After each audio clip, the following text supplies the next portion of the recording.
আপনার মাকে এই তিনটি কথা কখনো বলবেন না, নয়তো আপনাকে সারা জীবন কাঁদতে হবে। যদি আপনার মা আজও বেঁচে থাকেন তবে এই ভিডিওটি শেষ পর্যন্ত অবশ্যই দেখুন এবং কমেন্টে লিখুন আলহামদুলিল্লাহ। প্রথমত, মাকে বলা আপনি কিছু জানেন না। যখন মা কোনো পরামর্শ দেন তখন তাকে এটা বলবেন না যে আপনি কিছু জানেন না। মনে রাখবেন, যখন আপনি কথা বলতেও জানতেন না তখন তিনিই আপনাকে কথা বলা শিখিয়েছেন।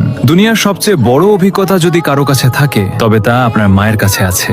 দ্বিতীয়ত, মাকে কখনো বলবেন না আপনি আমার জন্য কি করেছেন। যদি কখনো আপনার মনে হয় যে মা আপনার জন্য কিছুই করেননি, তবে সেই রাতগুলোকে মনে করুন যখন আপনি অসুস্থ ছিলেন আর মা সারা রাত জেগে আপনার সেবা করেছেন। আপনার এক ফোঁটা চোখের জলে যদি কেউ সারা রাত না ঘুমিয়ে থাকে তবে তিনি কেবল মাই হন। তৃতীয়ত, আমাকে একা ছেড়ে দিন। রাগের মাথায় মাকে কখনো বলবেন না আমাকে একা ছেড়ে দিন, কারণ একদিন তিনি সত্যিই আপনাকে চিরদিনের জন্য একা ছেড়ে চলে যাবেন। তখন আপনি চাইবেন কেবল একবার তার সাথে কথা বলতে, কিন্তু তখন অনেক দেরি হয়ে যাবে। যদি আপনার মা বেঁচে থাকেন তবে